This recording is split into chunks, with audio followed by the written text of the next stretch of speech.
اور رسولوں کی تعلیمات خواہ وہ زبانی عوام تک پہنچی یا وہ تحریری صورت میں تھی، یہ مسیحیوں کے لیے حرف آخر تھی۔ ٹھیک، صحیح۔ یہ ہم ابھی تک بات کریں پرانے عہد نامے کی، پرانے عہد نامے کی بھی اور نیو ٹیسٹامنٹ بھی اب شروع ہو چکا تھا۔ ٹھیک ہے۔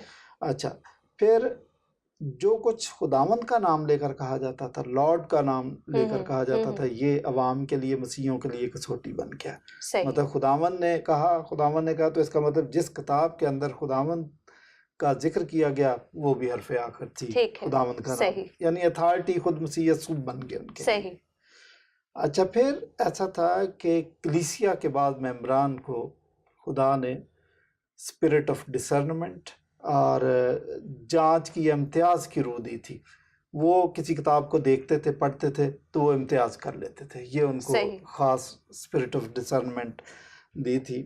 پہلا کرنتھیوں اور اس کے 12ویں باب کی 10ویں آیت میں لکھا، مختلف نعمتیں، ایک نعمت یہ بھی تھی۔ اور میں کہتا ہوں کہ پہلی صدی کے کرسچنز، پہلی دوسری صدی کے کرسچنز کمال دیانتداری کے ساتھ، خوبصورتی کے ساتھ اسپرٹ آف ڈسرنمنٹ کو استعمال کرتے تھے۔ وہ جو آج کل آپ کہتے ہیں نا کہ اڑتی چڑیا کے پر گن لینا، تو وہ گن لیتے تھے، ان کو پتہ چل جاتا تھا۔ اچھا، پھر پولوس نے بھی ایک کرائیٹیریا اور مقرر کر دیا، وہ کہتا ہے کہ ہولی اسپرٹ کے بغیر کوئی مسیح یسوع کو خداوند نہیں کہہ سکتا۔ آپ نے صحیح تعارف میں کہا کہ پہلی صدی میں آپ لے گئی عوام کو۔ پہلی صدی کے اندر مسیح کو خدا ماننا بہت مشکل کام تھا۔ صحیح۔ تو جو اس کو خدا مان رہا تھا، یہ ہولی اسپرٹ کی مدد کے بغیر نہیں ہو سکتا تھا۔ تو جو نیو ٹیسٹامنٹ کی کتابیں لکھی گئی ان میں چونکہ مسیح کو خداوند کہا گیا تھا، تو یہ ہو نہیں سکتا کہ یہ ہولی اسپرٹ کی مدد کے بغیر یہ کتابیں لکھی گئی۔ بلکہ جناب مسیح نے خود بھی جو ہے حضرت جو پطرس تھے ان کو کہا کہ یہ تو خود نہیں کہہ رہا، خون و گوشت سے نہیں کہہ رہا، بلکہ خداوند کے ایگزیکٹلی۔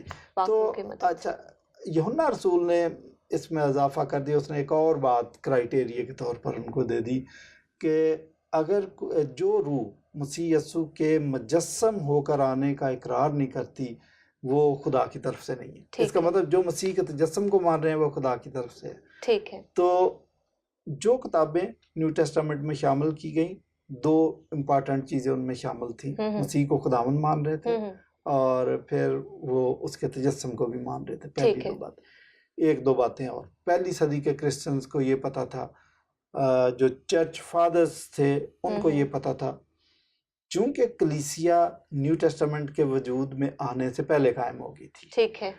تو جو کرائیٹیریا سرکولیٹ کر رہا تھا وہ یہ تھا کہ کیا مسیح کے اس کی تصلیب کو، اس کی موت، اس کے جی اٹھنے، اس کے کفارے کو مان رہے ہیں؟ ٹھیک ہے۔ اور جو کوئی اس چیز کو مان رہا تھا یا جس کتاب میں اس کا ذکر تھا وہ ٹھیک تھی، جو ان چیزوں کو مان نہیں رہا تھا یہ کتاب ٹھیک نہیں ہے۔ صحیح۔ تو مطلب یہ چار باتیں آپ نے بتائی ہمیں، مسیح یسوع مسیح کا صلیب دینا، اس کا جو ہے مجسم ہونا، صلیب دینا، پھر اس کے بعد جو ہے دفن ہونا اور مردوں میں سے جی اٹھنا۔